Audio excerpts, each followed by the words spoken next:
Bonne journée. Voyons donc pourquoi et pour quelles raisons les propriétaires peuvent vendre ou simplement se débarrasser d'une Volvo B50 ou d'une Volvo C40 d'occasion. Problème courant, 1.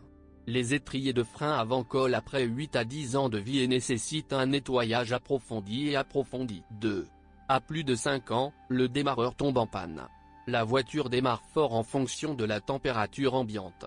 Le remplacement du benne-disque et le nettoyage des brosses résolvent le problème. 3.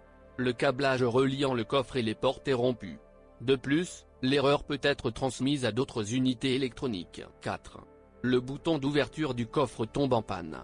Tout dépend du micro-interrupteur. Le bouton entier change. 5.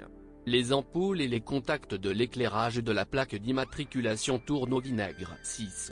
La protection du carter dans le drain est une plaque en plastique.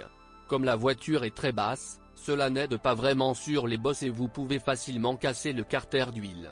Il ne peut pas être remplacé par une protection métallique, car il n'y a pas de fixation rigide en bas. Vous devez conduire prudemment. 7. Les réparations de suspension peuvent être très coûteuses. Cela est dû au brevet de Ford pour les composants et au manque d'informations sur les analogues cross-country. Par conséquent, vous devez connaître un artisan compétent qui sait quelles unités silencieuses et quelles bagues conviennent, afin de ne pas remplacer des unités entières. 8. Le capot et les ailes avant contiennent des éléments en éponge qui, avec le temps, deviennent une source de saleté, humidité, corrosion. Assurez-vous de retirer et de nettoyer périodiquement. 9. Les fenêtres des portes commencent à fonctionner par intermittence et avec un bruit désagréable. Le guide latéral en caoutchouc se détache souvent. Regardez également les élastiques qui se fixent au mécanisme de levage. 10. Assez rapidement, les éléments de butée s'usent dans les portes et les portes commencent à craquer. Soit remplacez le bouchon entier, soit remplacez les capuchons en plastique séparément. 12. Le chrome de la calandre se décolle. Recherchez une nouvelle calandre sur le chantier de démontage. 13. Isolation phonique du toit nulle. Il n'est pas possible de rouler longtemps avec des barres transversales de coffre, car le bruit est gênant. 14. Les boulons de réglage de la poutre arrière deviennent acides, c'est pourquoi de nombreux mécaniciens ne règlent pas l'essieu arrière. Et les propriétaires commencent à user leurs pneus. 15.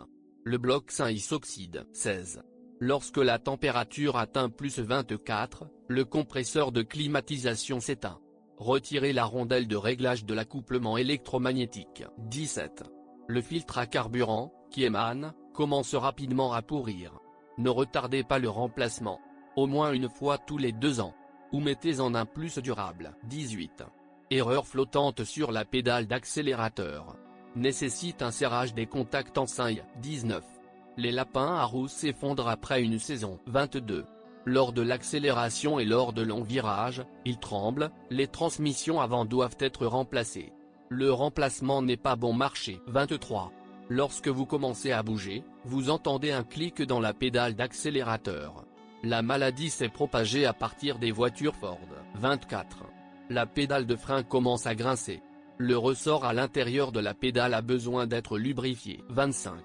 Les sièges fabriqués à partir de matériaux combinés ne sont pas très durables et ont tendance à se déchirer le long des coutures. Moteur Volvo S40 V50. En général, tous les moteurs sont bons. 1.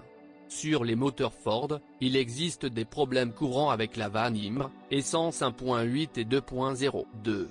Sur les moteurs Ford, le papillon des gaz doit être nettoyé fréquemment. 3. Le moteur essence Volvo 2.4 est très fiable et ne pose aucun problème. Lors du remplacement de la courroie de distribution, veillez à examiner les joints de vilebrequin. S'ils ne sont pas remplacés, il peut y avoir un problème grave sous forme de vapeur d'huile pénétrant dans la courroie de distribution. Les petits budgets pourraient être intéressés par la version diesel 1.6 D2 Drive. Un ensemble aérodynamique, des rapports de boîte de vitesse longs et d'autres ajouts minimisent les besoins en carburant. De plus, le moteur est très fiable et durable. Mais ceux qui préfèrent profiter de la conduite devraient s'intéresser aux versions équipées de moteurs D5 et T5. Si vous n'êtes pas effrayé par tous les inconvénients possibles qui peuvent apparaître sur cette voiture, alors cet exemplaire est maintenant en vente. Vous pouvez accéder à l'annonce en utilisant le lien dans la description.